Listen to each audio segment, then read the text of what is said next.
Let's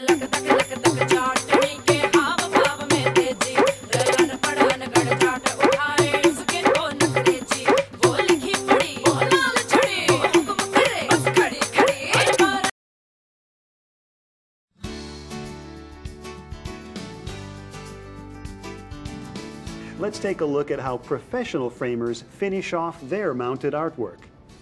Most professionally mounted artwork has backing paper applied to it.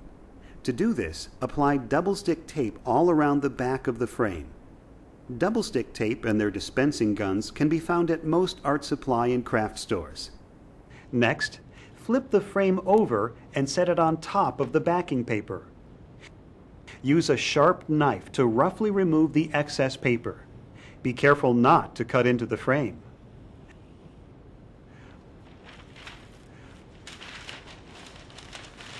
Now flip the frame over again and crease the overhanging paper that remains.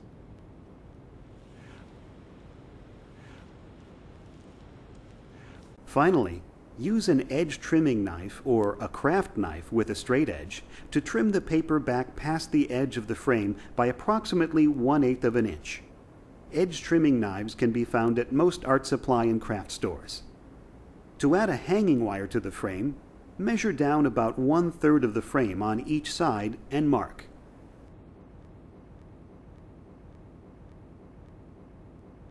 Adding rubber bumpers to the bottom corners of the frame will help make the frame hang properly on the wall, while also keeping the frame straight. Also, because the bumpers hold the artwork away from the wall, they help keep discoloration from occurring on the wall behind the artwork. Next, attach a ring hanger to each side of the frame at your marked locations. Finally, stretch hanging wire across the back of the artwork from ring hanger to ring hanger. Secure the wire at each end following the pattern shown.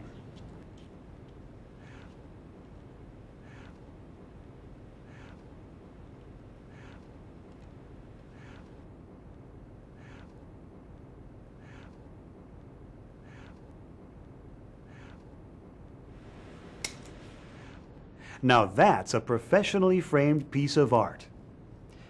Now let's take a look at some techniques used by professional framers on how to properly mount and glaze your framed artwork. The term glazing refers to protecting your artwork with glass. Plus, we'll show you some tips on how to tell the difference between various types of mat boards and moldings. There are all kinds of methods used to mount the artwork into the bevel cut mat. Here is a very common way the professional framers mount artwork to ensure that it stays flat and does not become buckled or damaged over time.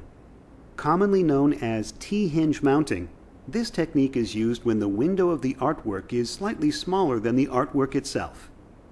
Using framer's tape, cut off tabs of tape and apply them vertically to the top edge of the artwork about 2 inches from the corners. Make sure you are using an acid-free mounting tape. Then carefully place the mat, color side up, onto the artwork to attach the tape.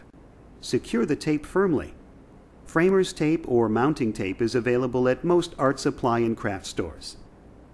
Next, each tab of tape is crossed with an additional tab of tape to form the shape of the letter T. These additional tabs greatly reinforce the hinges.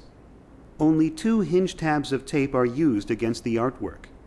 The artwork is not taped along the full length of the top, nor is it taped along the sides or bottom.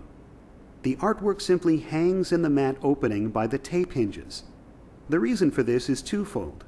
First, because we want to conserve the artwork, we want to minimize the amount of adhesive we put in contact with it.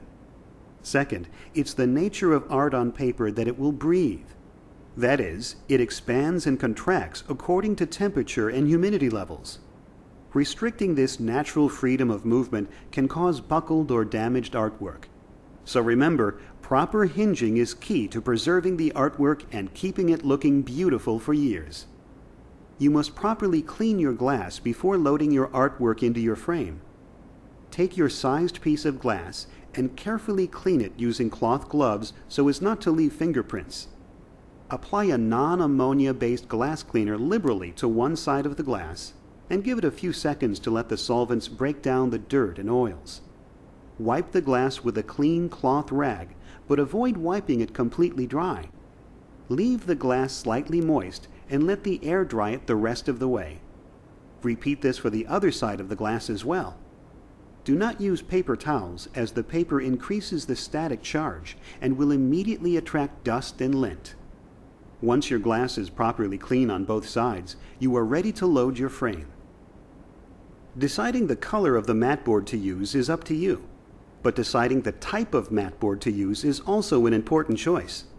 The most common type of mat board used by framers is the standard thickness 4-ply buffered acid-free mat board. Paper comes from trees, so it naturally has some active acidity in it. But the acid is neutralized with a buffering agent during manufacturing that prevents it from causing damage to the artwork. Moving slightly up the scale, we come to a type of mat board that is made from cotton, which naturally has no acid. However, the colored paper surface is most likely a buffered acid-free paper product. So this type of mat board is made from two different cotton and wood component types. This cotton-based mat board is used when only a naturally acid-free product can be in contact with the artwork. Another type of mat board, used for priceless pieces or items displayed in museums, is a 100% cotton-based product referred to as conservation, archival, or museum board. This mat board is usually very limited in colors and tends to be much thicker than standard thickness mat board. It also tends to be quite expensive compared to standard thickness mat board, but is perfect for a dramatic professional appearance.